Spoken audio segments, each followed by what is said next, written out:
आज संसद का चौथा दिन और माहौल पूरी तरह से राजनीतिक खींचतान और तनाव से भरा दिखाई दे रहा था।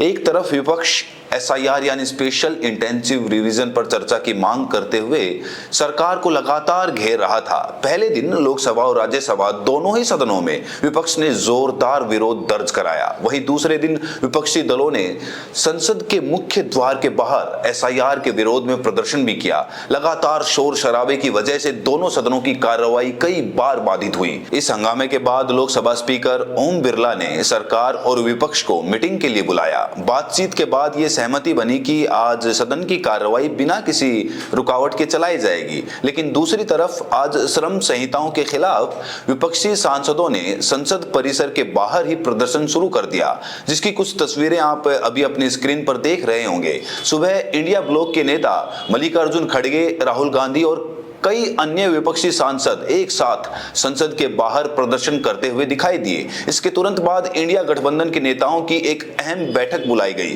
जिसमें आगे की रणनीति पर चर्चा हुई। ये बैठक ऐसे समय में हुई जब सरकार ने विपक्ष की लंबे समय से चली आ रही मांग मानते हुए एसआईआर पर विस्तृत चर्चा कराने के लिए सहमति दे दी है। संसदीय कार्य मंत्री किरण रिजिजू ने बताया कि लोकसभा अध्यक्ष ओम बिरला की अध्यक्षता में हुई सर्वदलीय बैठक में ये तय हुआ है कि 8 दिसंबर को वंदे मातरम के 150 वर्ष पूरे होने पर लंबी चर्चा होगी और 9 दिसंबर को चुनावी सुधारों तथा एसआईआर पर एक विस्तृत बहस कराई जाएगी। अब जो सबसे गंभीर स्थिति सामने आ रही है वो यूपी के हाथरस से है। यहाँ एसआईआर के काम में लगे एक स्कूल टीचर कमलकांत शर्मा की बुधवार सुबह अचानक तबीयत बिगड़ने से मौत हो गई। परिवार का आरोप है कि एसआईआर से जुड़े भारी दबाव और मानसिक तनाव की वजह से वो गहरे अवसाद में चले गए थे और कई दिनों से परेशान चल रहे थे। इसी तरह मेरठ में एक बीएलओ मोहित चौधरी ने जहरीला पदार्थ खा लिया और उन्हें तुरंत अस्पताल में भर्ती कराना पड़ा। उनका कहना है कि सुपरवाइजर लगातार सस्पेंशन की धमकी दे रहे थे और टारगेट पूरा करने का अत्यधिक दबाव बना रहे थे। ये दोनों मामले इस बात की तरफ इशारा करते हैं कि एसआईआर का बोझ अब जमीनी स्तर पर काम करने वाले कर्मचारियों के लिए जानलेवा साबित होने लगा है। यानी संसद के भीतर एसआईआर को लेकर राजनीतिक तूफान है और मैदान में इसके दबाव से बढ़ रही हैं त्रासदियां।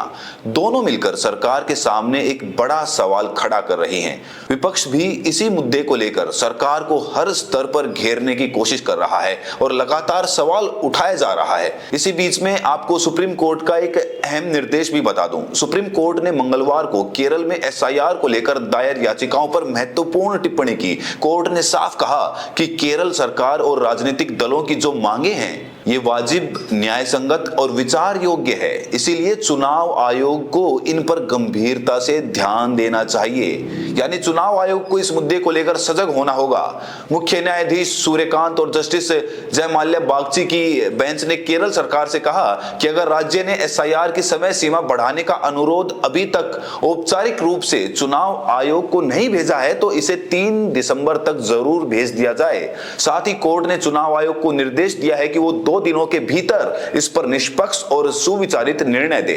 केरल की चिंता यह है कि राज्य की 1200 से अधिक स्थानीय स्वशासन संस्थाओं के चुनाव एक ही समय में होने वाले हैं और एसआईआर की विस्तृत प्रक्रिया के कारण पूरा सरकारी स्टाफ चुनावी कामकाज में उलझ गया है। राज्य में ग्राम पंचायत, ब्लॉक पंचायत, जिला पंचायत, नगर पालिकाएं और नगर निगम कुल मिलाकर 13,612 वार्डों में चुनाव होने वाले हैं। मतदान 9 और 11 दिसंबर को होगा, जबकि मतगणना 13 दिसंबर को निर्धारित है।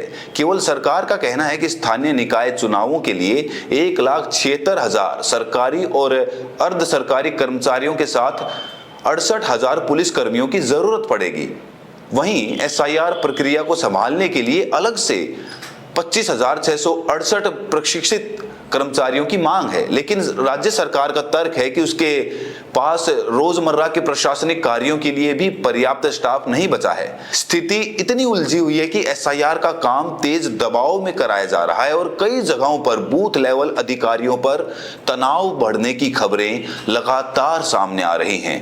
यानी कि ये साफ है कि सुप्रीम कोर्ट में पहुंची केरल की याचिकाओं पर अदालत ने एक तरह से चुनाव आयोग को स्पष्ट संदेश दिया कि राज्य जो मुद्दे उठा रहा है वे पूरी तरह तर्कसंगत और न्यायोचित है। आयोग को इन पर गंभीरता से विचार करना ही पड़ेगा।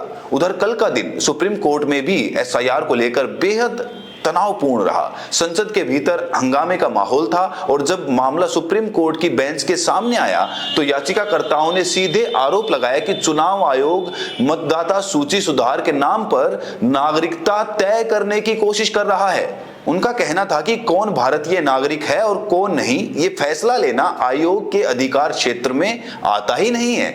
मुख्य न्यायाधीश सूर्यकांत और जस्टिस जयमाल्या बागची की पीठ कई राज्यों में चल रही एसआईआर प्रक्रिया के खिलाफ दाखिल याचिकाओं पर सुनवाई कर रही थी। एक सुनवाई तो केरल मामले पर हुई, जैसा मैंने आपको बताया, जबकि दूसरी बेहद अहम दलील वरिष्ठ अधिवक्ता अभिषेक मनु सिंघवी की तरफ से रखी गई। उन्होंने कड़े शब्दों में तर्क दिया कि एसआईआर लोगों पर यह बोझ डालती है कि उन्हें अपने ही देश में अपनी नागरिकता साबित करनी पड़े।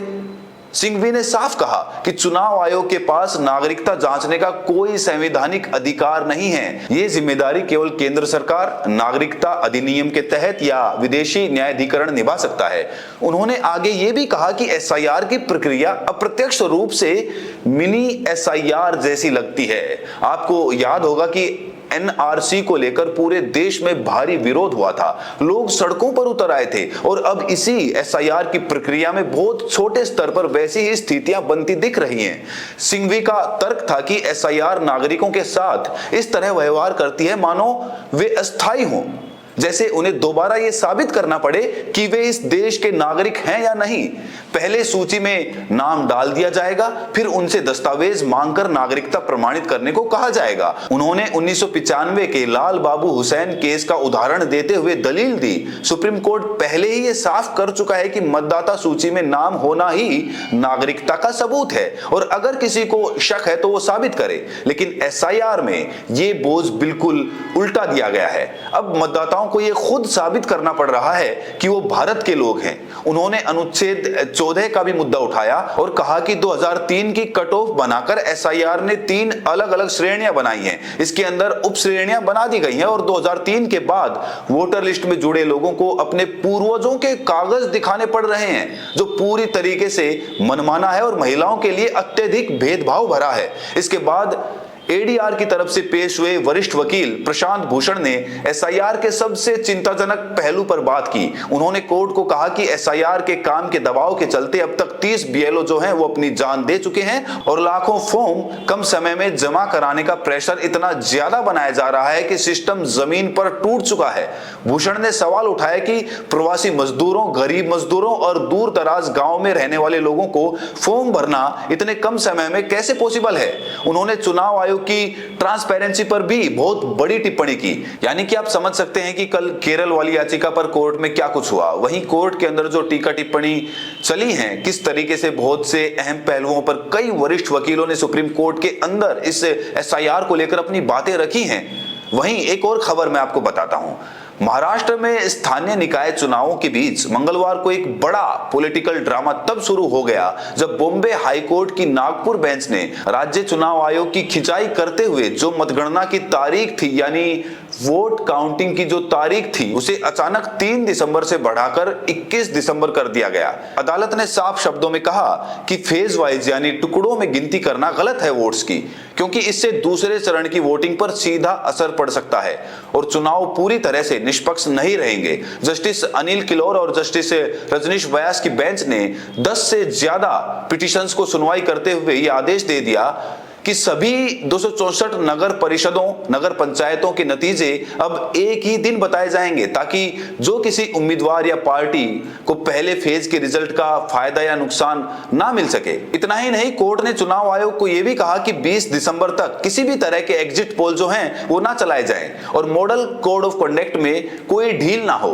अदालत ने बहुत साफ और सख्त लहजे में कहा कि निर्वाचन आयोग का phase wise result system free and fair चुनाव के सिद्धांत के खिलाफ है। कई याचिकाकर्ताओं, जिसमें वरोरा, गोंदिया और चंद्रपुर समेत कई जगहों के उम्मीदवार शामिल थे, उन्होंने कहा कि जब हर सीट की वोटिंग एक ही दिन हो रही है तो नतीजे भी एक ही दिन आने चाहिए। वरना पहले फेज का माहौल दूसरे फेज को प्रभावित करेगा। सामाजिक कार्यकर्ता सचिन चूटे ने अदालत को बताया कि आयोग की ओर से नतीजे 2 हिस्सों में बांटकर देने का फैसला इस पूरे प्रोसेस को बहुत ही ज्यादा सस्पिशियस बना देता है और ये वोटर्स के भरोसे को तोड़ने जैसा है। हाईकोर्ट ने इन तर्कों को गंभीरता से लेते हुए चुनाव आयोग से सीधा पूछा, आखिर उसने 29 नवंबर को अपना कार्यक्रम क्यों बदल दिया और गिनती को 2 हिस्सों में क्यों बांट दिया। ऐसा लगता है कि अदालत का यह सवाल चुनाव आयोग के पूरे प्लान पर एक सवालिया निशान छोड़ रहा है। अदालत ने सुनवाई के दौरान कई बार ये इंडिकेशन दिए कि चुनाव आयोग को चुनावी प्रोसेस में इतनी गड़बड़ी होने पर साफ और ट्रांसपेरेंसी जैसी जो चीजें हैं उनका ध्यान रखना चाहिए। और जो है कहीं ना कहीं से कार्यक्रम जिसमें एक फेज की गिनती दूसरे फेज की वोटिंग पर असर डाल सकती है, इन तमाम चीजों को अदालत ने पॉइंट आउट किया। इस बीच महाराष्ट्र के कई वार्ड्स में मतदान वगैरह हुए हैं। तो बहरहाल इस खबर में मैंने आपको संसद से लेकर सुप्रीम कोर्ट के अंदर एसआईआर को लेकर क्या कुछ हुआ, उसके बाद किस तरीके से ऐसी बहुत सी चुनावी गड़बड़ियां और धांधलियों को लेकर कोर्ट ने क्या कुछ बोला है, ये तमाम चीजें आपको इस वीडियो में बताई। बहरहाल आप लोगों को ये खबर कैसी लगी कमेंट बॉक्स में जरूर बताइएगा और साथ में ये भी बताइए कि आप ये वीडियो देश के किस कोने से देख रहे हैं। बहुत बहुत शुक्रिया।